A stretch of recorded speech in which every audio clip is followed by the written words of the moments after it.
Assalamualaikum warahmatullahi wabarakatuh. Saya Rifanti Hanifah. Di sini saya akan menjelaskan tentang strategi, metode, dan model pengajaran untuk anak autis. Untuk strategi sendiri yaitu ada kegiatan yang harus dilakukan oleh guru dan siswa untuk mencapai tujuan pengajaran secara efisien dan efektif. Kemudian untuk metode sendiri, metode itu cara guru untuk menyampaikan pengajaran kepada siswanya sesuai dengan materi dan sesuai kebutuhan siswa agar lebih mudah dipahami dan diterima oleh siswa. Dan juga di sini metode ini guru juga dapat lebih kreatif lagi. Kemudian ada model pengajaran. Model pengajaran itu karena tujuan pembelajaran adalah untuk membantu siswa memperoleh informasi, nilai-nilai, terus keterampilan-keterampilan siswa, cara berpikirnya bagaimana, dan alat-alat untuk mengekspresikan diri serta cara-cara belajarnya. Maka model pembelajaran itu harus disesuaikan dengan kebutuhan siswa tadi. Nah, model pembelajaran itu memiliki 4 ciri khas yang tidak dimiliki oleh strategi dan juga metode. Yang pertama adalah rasional, teoritis, dan logis yang disusun oleh pendidik. Nah, guru itu harus memiliki teori yang benar-benar rasional atau benar adanya, dan juga secara logis, dapat difikirkan oleh logis. Jadi guru itu memilah-milih mana teori yang benar-benar rasional, yang benar-benar agar dapat diterima oleh siswa. Terus yang kedua ada tujuan pembelajaran yang akan dicapai. Nah, tujuan pembelajaran yang akan dicapai ini guru harus mengetahuinya agar si guru dapat mengetahui apa saja yang harus diajarkan kepada siswanya agar tujuan pembelajaran itu tercapai. Yang ketiga ada langkah-langkah mengajar yang diperlukan agar model pembelajaran dapat dilaksanakan secara optimal. Nah, untuk langkah-langkah mengajar ini guru harus mengetahui bagaimana cara atau metodenya tadi itu untuk mengajar anak-anak tersebut, mengajarkan suatu materi sesuai dengan kebutuhannya juga tentunya, untuk mencapai si tujuan pembelajarannya tadi. Karena guru yang telah menyusun materi apa saja yang harus disampaikan ke siswa, kemudian dia harus dia tahu tujuan pembelajaran dari materi tersebut apa, kemudian harus membuat langkah-langkahnya. Nah, langkah-langkah mengajarnya ini harus sesuai juga dengan kebutuhan dan sesuai dengan materi yang diajarkan untuk mencapai tujuan tersebut. Terus yang keempat ada lingkungan belajar yang diperlukan agar tujuan pembelajaran dapat dicapai. Lingkungan belajar ini harus sesuai dengan apa yang diajarkan atau sesuai dengan materi dan kebutuhan siswa. Tidak banyak siswa juga yang dapat melakukan pembelajaran harus monoton di dalam kelas, harus berkelompok atau tetap di dalam kelas. Tetapi ada juga materi dan beberapa kebutuhan siswa sendiri yang harus dilakukan pembelajaran di luar kelas. Selanjutnya itu ada pengertian dari autis sendiri. Nah, autism itu adalah anak yang memiliki gangguan pada perkembangan yang mengganggu kemampuan berkomunikasi dan berinteraksi yang dipengaruhi oleh sistem saraf. Nah, maka pembelajaran atau model pembelajaran yang tepat untuk anak autis ini yaitu model pembelajaran yang tidak membosankan, lebih menarik, dan tidak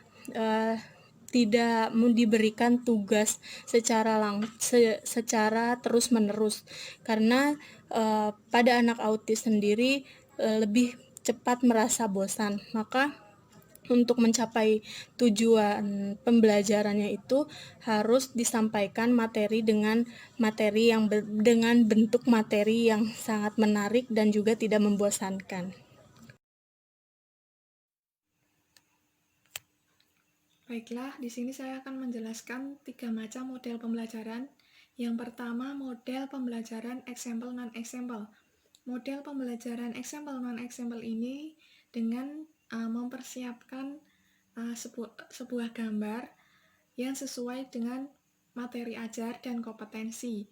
Pertama, guru itu meminta siswa untuk mencermati gambar yang telah disediakan oleh guru. Kemudian mengadakan diskusi kelompok. Kemudian hasil dari diskusi kelompok itu dipresentasikan di depan kelas. Kemudian siswa itu diminta untuk menyimpulkan hasil diskusi yang tadi didiskusikan.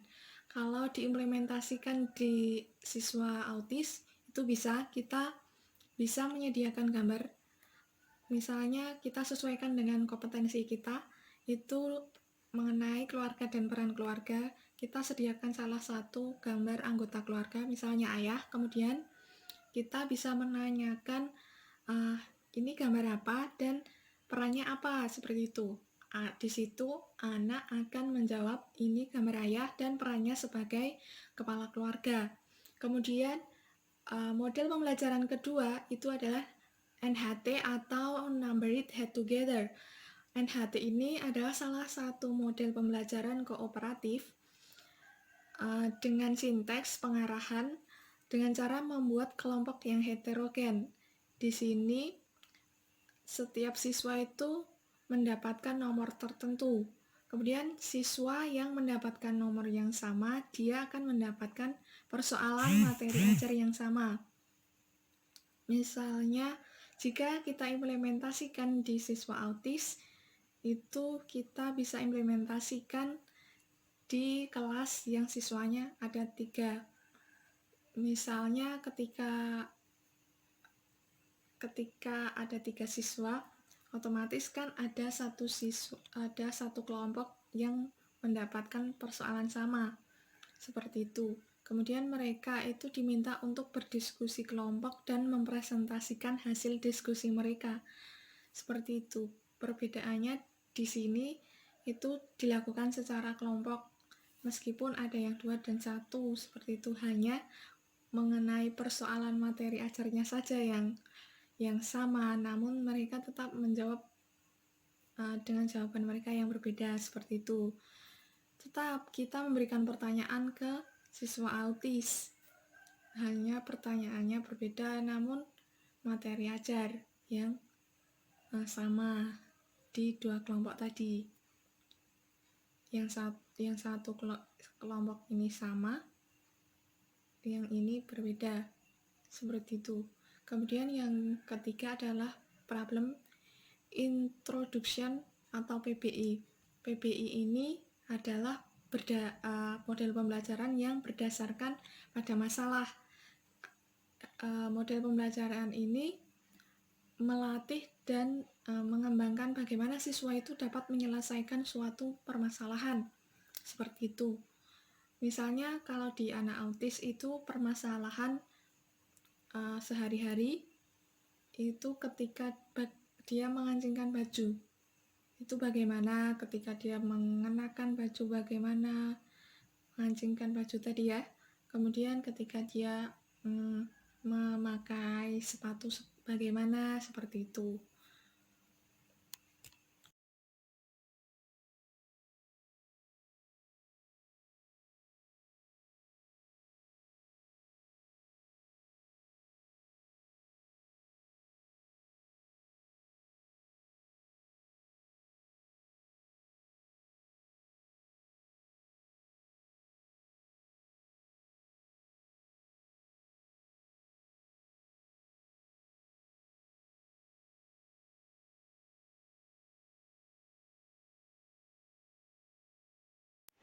Baik teman-teman, saya akan menjelaskan pembelajaran yang terakhir. Jadi di sini saya akan membahas skenario pembelajaran di dalam kelas autis. Yang saya ambil adalah SDLB kelas 5 kekhususan autis yang bertemakan keluargaku. Pembelajaran pertama, kompetensi dasarnya yang pertama mengenal peristiwa penting dalam keluarga, yang kedua mengenal peran masing-masing anggota keluarga. Lalu indikatornya menceritakan peristiwa penting yang ada di dalam keluarga tersebut dan menceritakan pembagian tugas masing-masing anggota keluarga. Baik, yang pertama saya akan membahas modal pembelajaran yang kita lakukan di kelas autis tersebut. Yang pertama adalah demonstrasi. Nah, di sini demonstrasi itu kita menjelaskan dengan anak bahwa di anggota tersebut ada ayah, ibu, kakak, adik. Itu kita jelaskan. Ayah itu sebagai kepala rumah tangga, ibu itu sebagai ibu rumah tangga, dan lain sebagainya. Di situ kita memberikan contoh yang konkret, bisa dengan gambar atau bisa dengan media di internet seperti yang lain-lain. Lalu yang kedua, saya mengambil contoh bernyanyi. Nah, di sini bernyanyi itu bisa dengan nyanyian dan tepuan. Salah satunya itu seperti satu-satu aku sayang ayah, satu-satu aku sayang ibu, dan lain-lain sebagainya. Mari kita bernyanyi bersama-sama. 1, 2, 3. 1, 1 aku sayang ibu, 2, 2 juga sayang ayah, 3, 3 sayang adik kakak, 1, 2, 3 sayang semuanya. Nah, di situ itu anak autis lebih bisa menangkap nyanyian tersebut daripada kita menjelaskan secara lisan seperti ini. Lalu yang selanjutnya yang model saya ambil itu adalah pemberian tugas. Nah, di sini itu siswa disuruh kita sebagai guru itu memberikan tugas kepada siswa, lalu siswa disuruh untuk menempelkan. Kita siapkan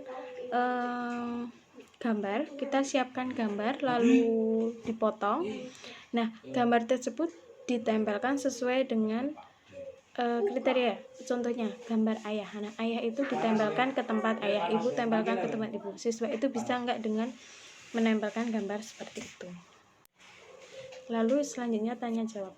Nah, di tanya jawab ini kita menyodorkan gambar, lalu kita mengasih tahu atau kita bertanya kalau tugas ayah itu sebagai apa. Dia itu mungkin dia bisa menjawab kepala rumah tangga atau pemimpin di dalam keluarga, seperti itu contohnya. Nah, selain itu kita juga harus bekerja sama dengan orang tuanya. Jadi orang tua harus bisa seperti ini ayah, ini bapak, ini ibu, seperti itu. Orang tua harus sering-sering mengucapkan kata seperti itu. Jadi anak autis itu mampu menerima oh ayah ini, ibu itu, seperti itu. Nah, di sini teknik penilaiannya ada 2, yaitu lesan dan non lesan. Lesan itu kita bertanya. Kita menunjukkan sebuah gambar lalu kita bertanya, ini siapa? Seperti itu. Lalu yang non lesan itu pembuatan atau penugasan seperti yang saya contohkan di awal tadi, menempel-nempelkan sesuai dengan ayah atau ibu atau kakak atau adik, seperti itu. Baik, di sini saya akan memperlihatkan contoh untuk penugasan siswa. Ini bisa dilihat gambar ini menunjukkan ini ayah, ini ibu, ini kakak, ini adik, seperti itu. Lalu penugasannya yang non lesan itu ada seperti ini.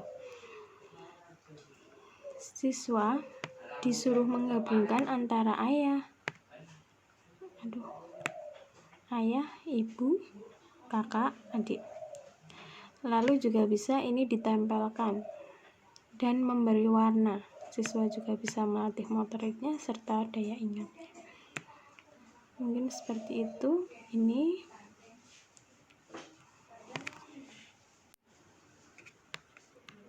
Ini penilaian siswa. Menempelkan